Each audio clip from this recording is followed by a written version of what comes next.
যদি কেউ সালাহ আদায় না করে তাহলে তার অনেক বিপদ হতে পারে। তখন হতে পারে আপনার বিশ্বাস দুর্বল হয়ে যাবে, অথবা এই বিশ্বাসটা চলেও যেতে পারে। কারণ মানুষ আসলে মনে করে পৃথিবীতে তার যে সম্পদ আর সম্মান আছে এর কারণ হলো পৃথিবীর সব বস্তুগত জিনিস। এভাবে সে আল্লাহ সুবহানাহু ওয়া তাআলার কাছ থেকে দূরে সরে যায়। এই নিয়ম শৃঙ্খলার অভাবেই সে আল্লাহ সুবহানাহু ওয়া তাআলা থেকে দূরে সরে যায়। পৃথিবীর বিভিন্ন জিনিসের মোহ থাকলে, বস্তুগত জিনিসের, তাহলে সম্ভাবনা থাকে যে সে অন্যায় কাজ করবে। এভাবে সে সিরাতাল মুস্তাকিম থেকে দূরে সরে যাবে, সরল পথ থেকে। মনের ভেতরে তখন শান্তিও থাকবে না। আপনার কাছে যে পরিমাণ সম্পত্তি থাকুক না কেন, এই সম্পদ আপনাকে শান্তি দিতে পারবে না। আর মানুষজন যে কারণে সালাহ আদায় করে না সেটা হলো তাদের জ্ঞানের অভাব।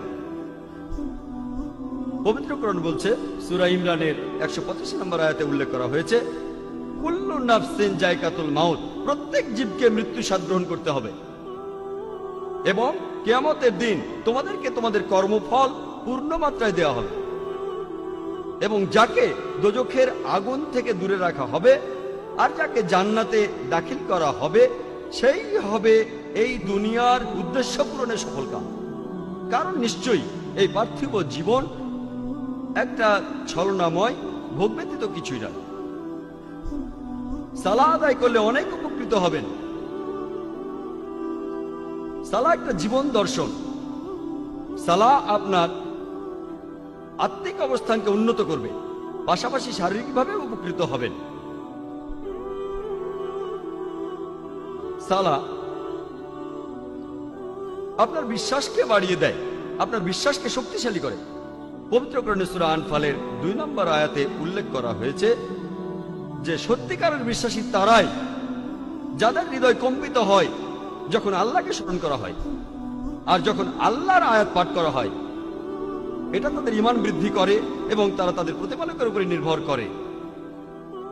পবিত্র কোরআন বলছে, সূরা ফাতিহার 5 থেকে 7 নম্বর আয়াতে উল্লেখ করা হয়েছে, ইয়াকা না'বুদু ওয়া ইয়াকা নাস্তাঈন, আমরা তোমারই ইবাদত করি, তোমারই সাহায্য প্রার্থনা করি। ইহদিনাস সিরাতাল মুস্তাকিম, সিরাতাল লাযিনা আন'আমতা আলাইহিম গায়রিল মাগদুবি আলাইহিম ওয়ালাদ-দাল্লিন, আমাদের সরল পথ দেখাও, তাদের পথ যাদের তুমি অনুগ্রহ দান করেছো, তাদের পথ নয় যারা ক্রোধ নিপতিত, যারা পথভ্রষ্ট। এতে আপনার জীবনের শৃঙ্খলা বাড়বে। সত্যিকারের মুসলিম সে তার দিন শুরু করে ফজরের সালাহ আদায় করার মাধ্যমে। আর ফজরের সালার সময় মুয়াজ্জিন আজান দেওয়ার সময় বলেন, আসসালাতু খায়রুম মিনান নাওম, যে ঘুম অপেক্ষা সালাহ উত্তম, ঘুমিয়ে থাকার চেয়ে নামাজ পড়া উত্তম।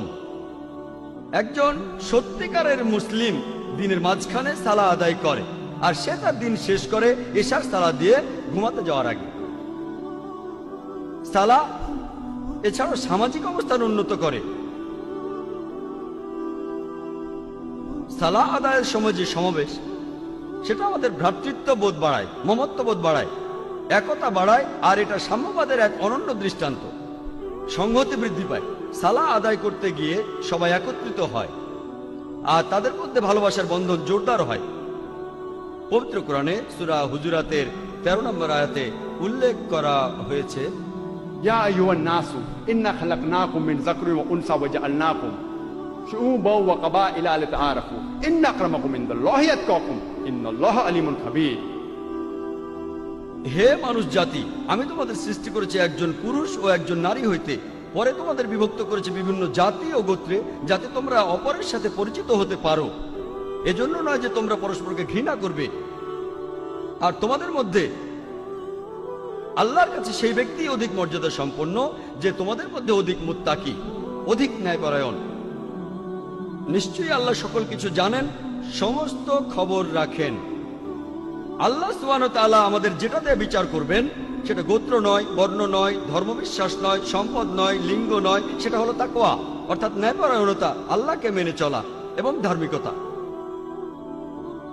পবিত্র কোরআনে সূরা হুমাজার 1 নম্বর আয়াতে উল্লেখ করা হয়েছে, ওয়াইলুল লিকুল্লি হুমাজাতিল লুমাজা দুর্ভোগ তাদের যারা সামনে ও পেছনে মানুষের নিন্দা করে থাকে। সালাহ আমাদেরকে বিরত রাখে মানুষের নিন্দা করা থেকে। পবিত্র কোরআনে সূরা হুজুরাতের 11 নম্বর ও 12 নম্বর আয়াতে উল্লেখ করা আছে, ইয়া আইয়ুহাল্লাযিনা আমানু, হে মুমিনগণ, তোমাদের মধ্যে কোনো পুরুষ যেন অপর কোনো পুরুষকে উপহাস না করে, কেননা যাকে উপহাস করা হয় সে উপহাসকারী অপেক্ষা উত্তম হতে পারে। কোন নারী অপর নারীকে যেন উপহাস না করে, কেননা যাকে উপহাস করা হয় সে উপহাসকারী অপেক্ষা উত্তম হতে পারে। একে অপরের প্রতি তোমরা দোষারোপ করো না এবং তোমরা একে অপরকে মন্দ নামে ডেকো না। ইয়া আইয়ুহাল্লাযিনা আমানু, হে মুমিনগণ, তোমরা অনুমান হতে দূরে থাকো, কারণ অনুমান কোন কোন ক্ষেত্রে পাপ। একে অপরের গোপনীয় বিষয় সন্ধান করো না এবং একে অপরের পশ্চাতে নিন্দা করো না, পেছন থেকে নিন্দা করো না। তোমাদের মধ্যে কি কেউ তার মৃত ভাইয়ের গোশত খেতে চাইবে?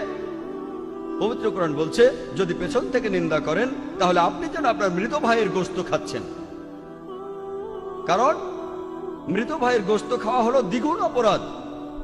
খাদ্য হিসেবে মানুষের গোশত খাওয়া একটা অপরাধ।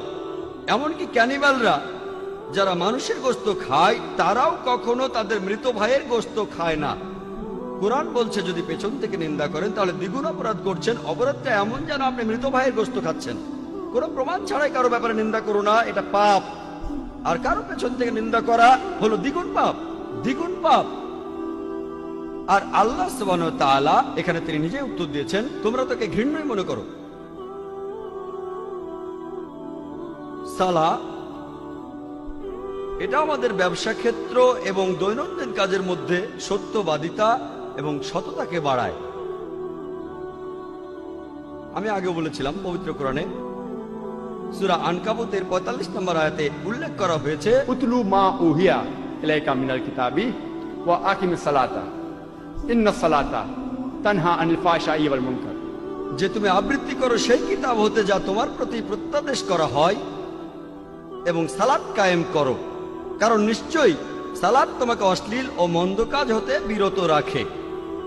পবিত্র কোরআন বলছে সূরা ইসরার 81 নম্বর আয়াতে উল্লেখ করা হয়েছে, ওয়াকুল জাল হক ওয়া যাকাল বাতিল ইন্নাল বাতিলা কানা যাহুকা, বলো সত্য এবার উপস্থিত হয়েছে এবং মিথ্যা বিলুপ্ত হয়েছে, কারণ নিশ্চয়ই মিথ্যা তার প্রকৃতিগত কারণেই ধ্বংস হয়ে যাবে। সালাহ আমাদের সত্যবাদী হতে শেখায়। একই ধরনের কথা বলা হয়েছে সূরা বাকারায় 42 ও 43 নম্বর আয়াতে উল্লেখ করা হয়েছে যে তোমরা সত্যকে মিথ্যার সাথে মিশ্রিত করো না এবং জেনে শুনে সত্য গোপন করো না। কোরআন আমাদের সত্যবাদী হতে শেখায় যে সব সময় আমরা সত্যি বলবো।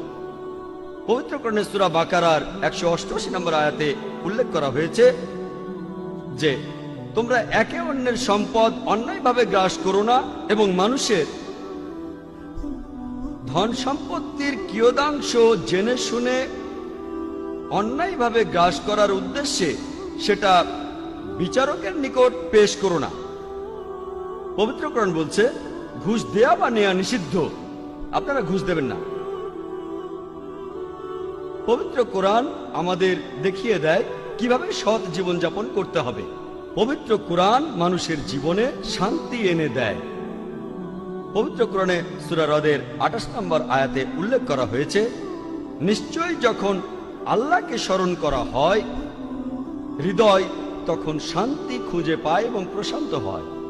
যখন আল্লাহকে স্মরণ করবেন, যখন সালাহ আদায় করবেন, আপনি তখন খুবই শান্তিতে থাকবেন, আপনার হৃদয় প্রশান্ত হবে।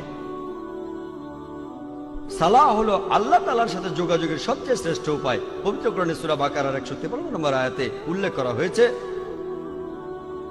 ইয়া আইয়ুহাল্লাযীনা আমানুস্তাঈনু বিস-সাবরি ওয়াস-সালাহ, হে মুমিনগণ, ধৈর্য ও সালাতের মাধ্যমে তোমরা আল্লাহর সাহায্য প্রার্থনা করো।